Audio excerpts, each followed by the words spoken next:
लगभग 7,000 किलोमीटर लगभग होता है, हो जाता है।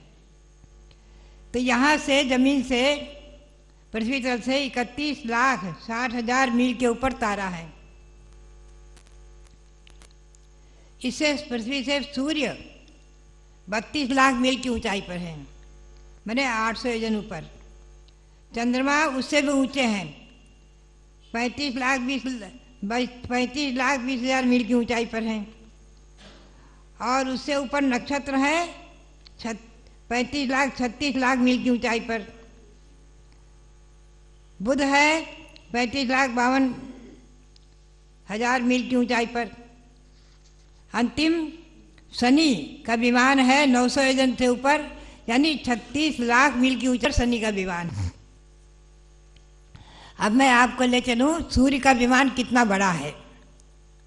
देखने में आपको गोले जितना दिखता है, छोटा सा,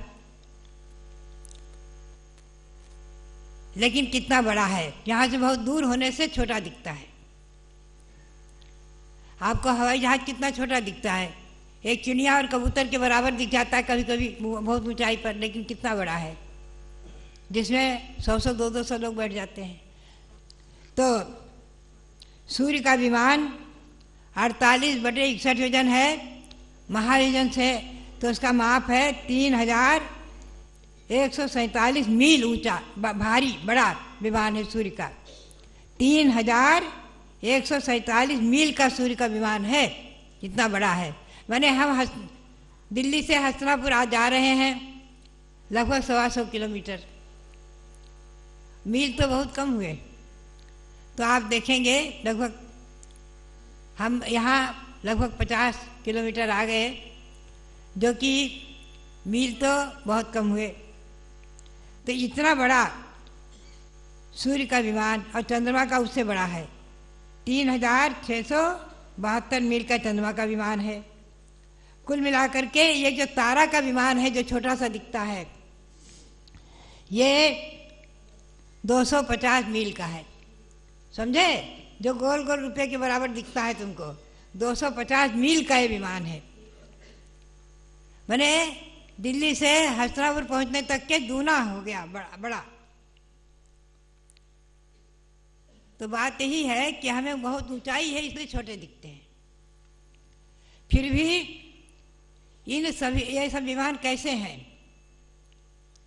ये विमान अर्धगोलक, एक गोला, मौसमी वगैरह कोई चीज़ है, उसको बीच से आधा करो तो नीचे का गोलाई का भाग और ऊपर का समतल का भाग। समतल के भाग में चारों तरफ परकोटा बना हुआ है और बीचों बीच में जिन मंदिर है, सबसे ऊंचा जिन मंदिर। जिन मंदिर में विराजमान 108 प्रतिमाएं। भरत चक्रवर्ती अपने अयोध्या में अपनी महल की छत पर खड़े होकर के और सूर्य के विमान के मंदिर का, भगवान का दर्शन कर लेते हैं। इतनी उनकी दृष्टि की पहुंच मानी है। हमारी और आपकी दृष्टि, कहीं दूर से खड़े होते हैं समय शिखर के पास, तो अंतिम चोटी पार्श्वनाथ की दिख जाती है। काफी दूर से आपको हस्तिनापुर में सुमेरु दिख जाता है, लेकिन फिर भी सीमा है। अधिकतम मुश्किल से 1 किलोमीटर से कोई चीज दिखना बहुत कठिन है। पहाड़ की चोटी तो दिख जाएगी, लेकिन चक्रवर्ती भरत अपने महल की छत से सूर्य के विमान, उगते हुए सूर्य के विमान में जो जिन मंदिर है, उसके अंदर जो विराजमान जिन प्रतिमाएं हैं, उनका दर्शन कर लेते हैं। ये उनकी दृष्टि, इतनी बड़ी, इतनी उनकी दृष्टि की विशेषता है।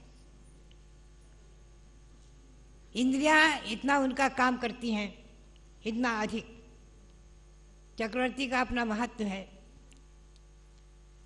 उनमें शक्ति भी बहुत अधिक रहती है। अनेकों हजारों देवों के जो शक्ति है, उससे अधिक शक्ति चक्रवर्ती के शरीर में रहती है,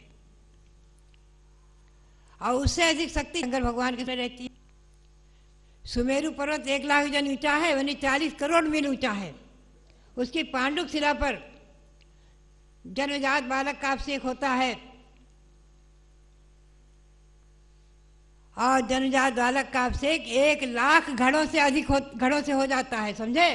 1,000 घड़े तो केवल सौधर्मेंद्र एक बार में कर देता है, लिखा है आदि पुराण में।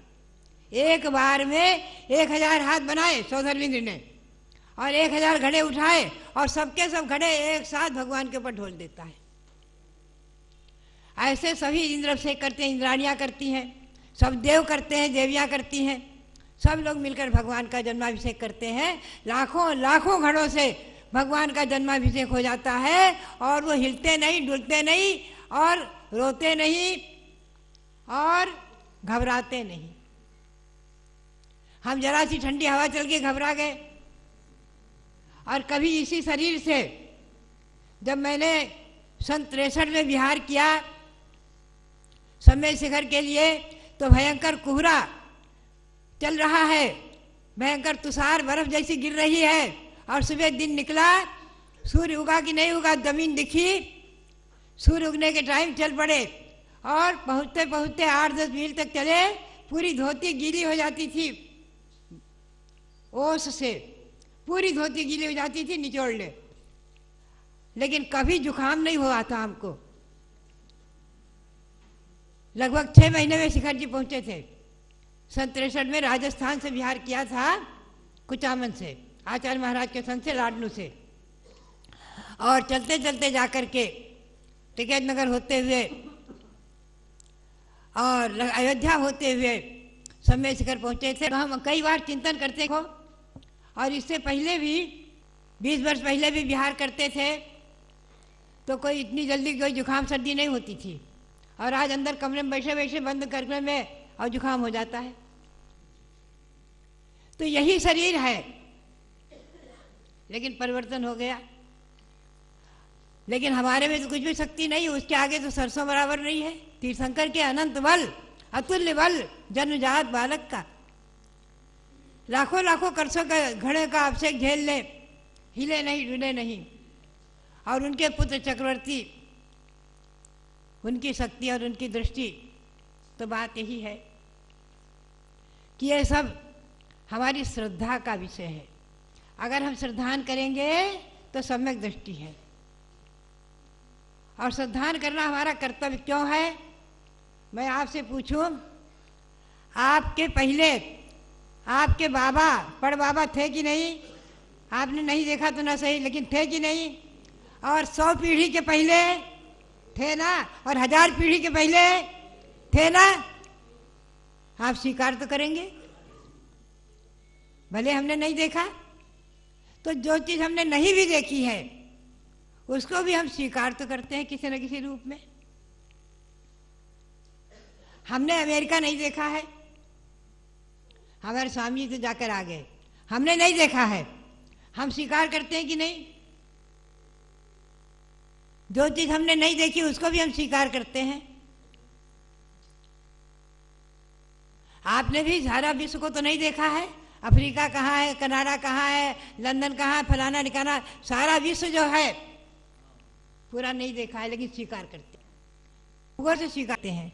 उसी प्रकार से जम्बू द्वीप को भी स्वीकार करते हैं। जम्बू द्वीप के भरत क्षेत्र के 190वें भाग भरत क्षेत्र, जम्बू द्वीप का 190वां भाग भरत क्षेत्र, और भरत क्षेत्र का आर्यखंड 6ठा भाग, 6 खंड है भरत क्षेत्र में, और उसमें अयोध्या और उसी में हस्तिनापुरी हम और आप स्वीकार करते हैं कि नहीं? भगवान शांतिनाथ के समय हस्तिनापुरी इतनी छोटी थी क्या? 96,000 रानियां, इतने महल, इतने पोते पड़पोते हुए होंगे, संख्या तो पुत्र और पुत्रियां थी। चक्रवर्ती भगवान शांतिनाथ के चक्रवर्ती थे, कितना बड़ा वैभव था, 18 करोड़ घोड़े, 84 लाख हाथी, और न जाने कितना वैभव था। हमने वो वैभव तिरुपति के आधार से वहां समोसरण के बाहर लिखवाया है, पढ़कर आओ, कितना वैभव था। सब हस्तिनापुर में समाया। असंख्यातों देव देवी आए भगवान के जन्माभिषेक मनाने के लिए, सब उसमें समाये कि नहीं? अवगाहन शक्ति विषय, ये सब हमारी श्रद्धा का विषय है। तो भव्यात्माओं, मैं बता रही थी एक छोटा सा तारा भी 250 मील का और 3000 से अधिक मील का सूर्य का विमान, और उसके अंदर में अर्धगोलक में ऊपर में भगवान का मंदिर, यानी जितने ज्योतिर्वासी देव हैं सब में जिन मंदिर हैं। जम्बूद्वीप में 2 सूर्य 2 चंद्रमा और 1 चंद्रमा का परिवार, 176 ग्रह, 36 नक्षत्र और 66,975 कोड़ा कोड़ी। कोड़ा कोड़ी माने 1 करोड़ के 1 करोड़ से गुणा करो, कोड़ा कोड़ी बन गया। ये सब आकाश में जम्बूद्वीप में है। यहाँ थोड़े हैं भरत क्षेत्र में और आर्यखंड में उससे भी थोड़े हैं, लेकिन फिर भी उनकी संख्या तिलोपनत्ति में है। और यहाँ से जम्बूद्वीप से लेकर असंख्यात द्वीप समुद्रों तक, असंख्यातों इनकी संख्या दूनी दूनी दूनी दूनी होते होते स्वयंभू रमण समुद्र तक असंख्यातों ज्योतिर्वासी विमान, ज्योतिर्वासी देव, ज्योतिर्वासी देवों के जिन मंदिर हो जाते हैं। संपूर्ण देव ज्योतिर्वासी देवों के विमानों में जिन मंदिर हैं, ये मैं कहना चाहती थी, ये ध्यान में रखो आप। और वो अकृत्रिम है, अनादि निधन, उनको किसी ने बनाया नहीं। अयोध्या में जितने मंदिर हैं मैं बताऊं आपको, अभी स्वामी जी तो अभी आपकी चर्चा कर रहे हैं क्या बनेगा और क्या बन चुका। सन 1952 से आचार्य भारत गौरव आचार्य देशभूषण जी महाराज ने सबसे पहले वहाँ कटरा मंदिर में भगवान ऋषभदेव, भरत और बाहुबली की मूर्ति विराजमान की। लगभग 9 फुट के ऋषभदेव हैं और 7-7 फुट के भरत बाहुबली। उस समय उसी वर्ष मैंने घर छोड़ा है, सन 1952 में। उस प्रतिष्ठा के बाद सन 1952 से वहाँ का विकास चल रहा है अयोध्या का। 1965 में आचार्य रत्न देशभूषण जी ने रायगंज मंदिर में मंदिर बनवा करके और 31 फुट के भगवान ऋषभदेव खड़े किए। उन्हीं के दर्शन की भावना हमें ध्यान में आई सन 92 में। धनतेरस के दिन हमें ध्यान में भगवान दिख गए। मैंने उनके दर्शन नहीं किए थे। 1965 में जो विराजमान हुए थे उनके दर्शन नहीं किए थे। 1965 में श्रवण बेलगोल थी, वो हमें ध्यान में दिख गए। सन 93 में वहाँ चतुर्मास किया तो 2 मंदिर हमारे स्वामी जी ने बनवाए। एक त्रिकाल चौबीसी 72 भगवान विराजमान किए हैं एक कमल में, और एक भगवान ऋषभदेव का समोसरण। पुनश्च दूसरी बार मेरा वहाँ विहार हुआ तो 5 टोकों पर 5 जिन मंदिर बन गए। 5 भगवान की जन्मभूमि है अयोध्या, और जिनमें भगवान बड़े बड़े विराजमान हो गए।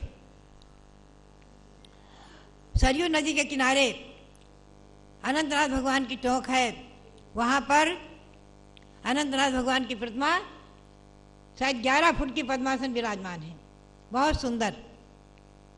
तो बात यही है कि वहाँ लगभग 11 मंदिर स्वामी जी के हाथ से बने हैं। सन 1952 से वहाँ का विकास चल रहा है। और अभी 2 वर्ष पूर्व जब राम जन्मभूमि का निर्णय आया है, उसके पहले मैंने वहाँ शिलान्यास कराए थे 2 मंदिरों के। मैं वहाँ थी अयोध्या, 2 मंदिरों के शिलान्यास कराए थे।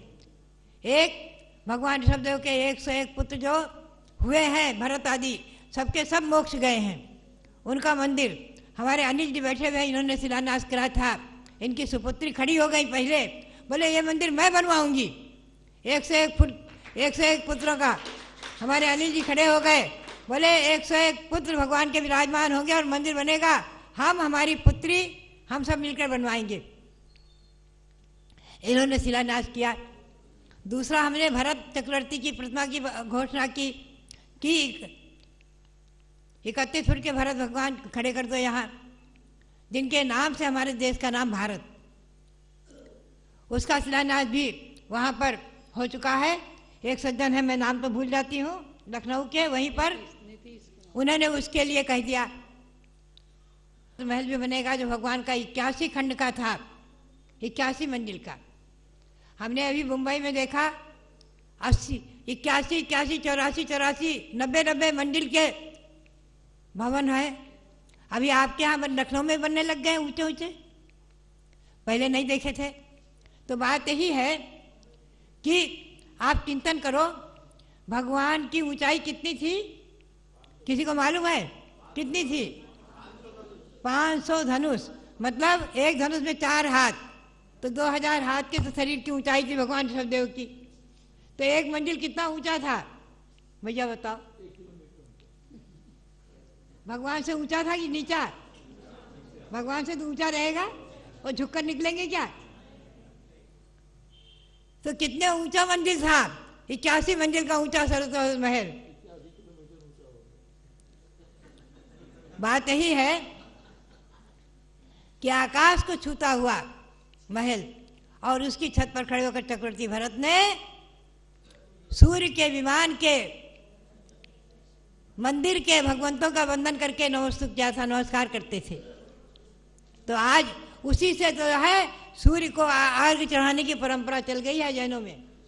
वो लोग बेचारे इस बात को नहीं समझते हैं कि उसमें मंदिर है, जैन मंदिर है, जैन प्रतिमाएं हैं। वो तो सूर्य को ही भगवान मान रहे हैं। सूर्य भगवान नहीं है, सूर्य तो देवता है।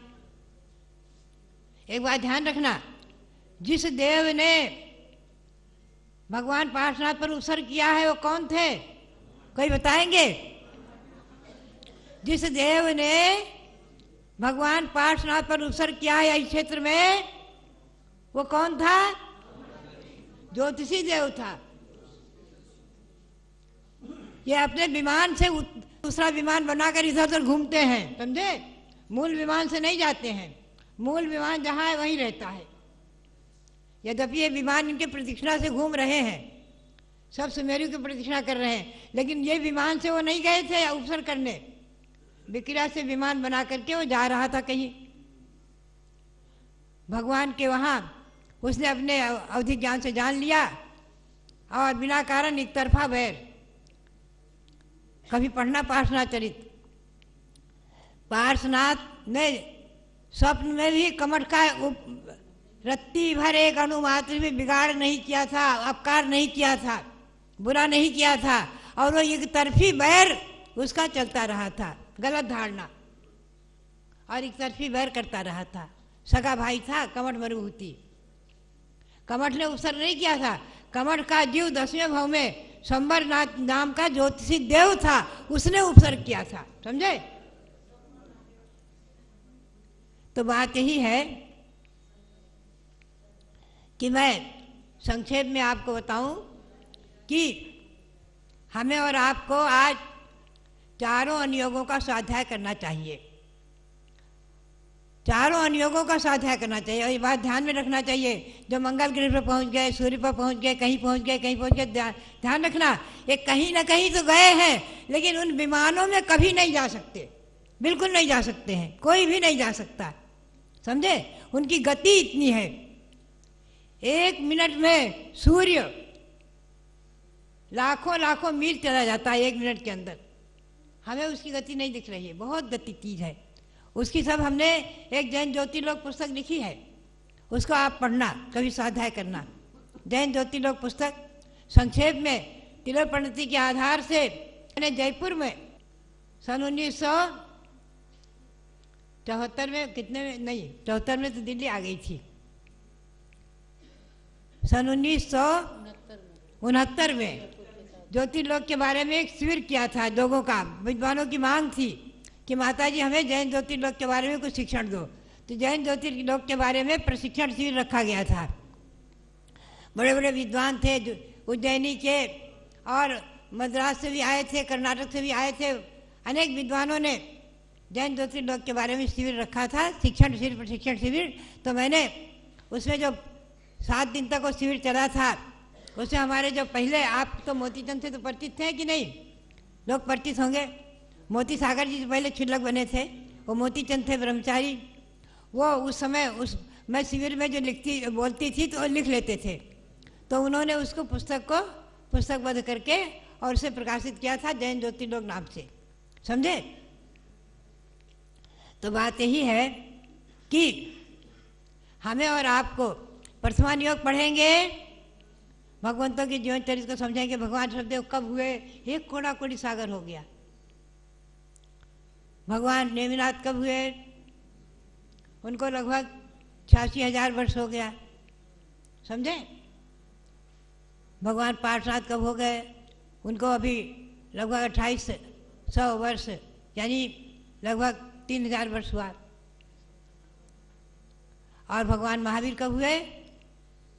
अभी 2548वां हम निर्वाण संवत मना रहे हैं, चल रहा है ना, तो लगभग 2620 वर्ष हुए हैं। 2620 वर्ष हो गए भगवान महावीर को जन्म लेकर।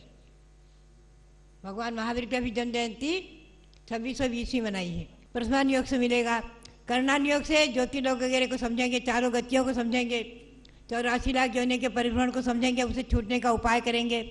करणान योग से अपने जीवन को आदर्श बनाएंगे, अणुवृत्ति बनेंगे। अणुवृत्ति नियम से स्वर्ग ही जाएगा, ये नियम है। आप लोग अणुवृत्ति जरूर बनो। पंच अणुव्रत बहुत सहज है, बहुत सहज है, सब बालक भी धारण कर सकता है 7-8 वर्ष का, समझे। अणुवृत्ति बनो। एक बार हमने दिल्ली में प्रवचन किया था अणुव्रत पर, तो अनिल जी बैठे हैं ना हमारे, संघ का संचालन कर रहे हैं, संघ को संभाल रहे हैं, संघपति। इनका बालक अतिशय, अब तो बड़ा हो गया है, शादी हो गई, अभी नहीं हुई है, सगाई हुई है। हाँ, अभी सगाई हुई है। तो अभी जो है वो अतिशय 7.5 वर्ष का था, खड़ा होकर उसने अणुव्रत लिया, समझे। तमाम बालकों ने लिया। अणुव्रत बहुत सहज है। संकल्पी हिंसा का त्याग, स्थूल झूठ का त्याग है। अरे सब एक साथ ले लेंगे, बहुत सरल है। संकल्पी हिंसा का त्याग, झूठ का त्याग, स्थूल चोरी का त्याग, समझे। और शील व्रत, महिलाएं अपने पति के साथ सब भाई के समान, महिलाओं के लिए, पुरुषों के लिए अपने पत्नी के साथ सब बहन के समान। और परिग्रह का प्रमाण आप कुछ भी कर लो, 1,00,000 2,00,000 से लेकर करोड़, 10 करोड़, 100 करोड़, कितना भी परिग्रह का प्रमाण कर लो, लेकिन प्रमाण कर लेना चाहिए, समझे। करोड़ों पर प्रमाण कर लो, 2 मकान की जगह 4 मकान कर लो, 4 कोठी कर लो, कितना ही कर लो, परिग्रह का प्रमाण करना चाहिए। यह अणुव्रत, अणुव्रति नियम से देवगति को ही प्राप्त करेगा। नरक नहीं जाएगा, तिरंत नहीं होगा, मनुष्य नहीं बनेगा, इस भाव से देव ही बनेगा। और वहां से आकर मनुष्य बन करके दीक्षा लेकर मोक्ष जा सकता है, समझे। अणुव्रत की बहुत बड़ी महिमा है। यह चरणान योग से मिलेगा। और द्रव्यान योग से क्या मिलेगा? आत्मा भिन्न है, शरीर भिन्न है। चिन्मय ज्योतिषर भगवान आत्मा। कर्मों के संबंध से हम संसारी हैं, और कर्मों का नाश करके हम ही अपनी आत्मा को सिद्ध शिला तक पहुंचाएंगे, मोक्ष को प्राप्त करेंगे। निश्चित ये विश्वास रखो, समझे। इसी का नाम है चारों अनुयोग। जैन भारती में हमने चारों अनुयोगों का संक्षेप में वर्णन किया है। आप जैन भारती का भी स्वाध्याय करो, हिंदी में भी है, इंग्लिश में भी हो चुकी है, समझे। जैन भारती मंगाकर आप उसका स्वाध्याय अवश्य करो, और जैन ज्योतिर्लोक वगैरह का स्वाध्याय करो। और इसमें जो है एक जैन ज्योतिर्लोक का व्रत भी है, समझे। जैन ज्योतिर्जिनालय व्रत, उसका नाम है जैन ज्योतिर्जिनालय व्रत। उसमें कितने हैं व्रत? खाने पीने वाला व्रत बताओ। है 40 व्रत हैं। 40 व्रत में आपको असंख्यातों ज्योतिर्वासी विमानों के जिन मंदिरों की वंदना का पुण्य मिल जाएगा। 40 व्रत में, केवल 40 व्रत में आप जैन ज्योतिर्लोक जिनालय व्रत करेंगे। 40 व्रत हैं, महीने में 1 करो, 40 महीने में पूरे हो जाएंगे, 2-3 वर्ष में पूरे हो जाएंगे। चाहे उपवास करके करो, चाहे नहीं तो एकासन करके करो, एक बार भोजन करके। और आपको असंख्यातों ज्योतिराशि विमानों के जिन मंदिरों की वंदना का पुण्य मिल जाएगा, समझे। तो ये ज्योतिर्लोक जैन ज्योतिर्लोक जिनालय व्रत भी करो। ये पुस्तक अभी यहाँ लाई है हमारे सुब्रतमती जी, इसमें से व्रत लेना। जो व्रत लेंगी महिलाएं पुरुष कोई भी, उनको ये पुस्तक मिल जाएगी। भारत जीवन को, मानव जीवन को सार्थक करो, क्योंकि व्रतों की महिमा श्री गौतम स्वामी ने भी बताई है। और नेमिनाथ भगवान ने अपने पूर्व जन्म में बहुत व्रत किए हुए हैं, समझे। ऐसे बहुत से व्रतों का वर्णन हरिवंश पुराण में भी आता है। तो ये व्रतों की परंपरा अपने यहाँ चली आ रही है। 40 व्रतों में आप असंख्यातों ज्योतिराशि विमानों के रहने वाले जिन मंदिरों, जिन प्रतिमाओं की वंदना का पुण्य प्राप्त करेंगे। इसी भावना के साथ सबके लिए बहुत बहुत मंगल आशीर्वाद, बहुत बहुत मंगल आशीर्वाद।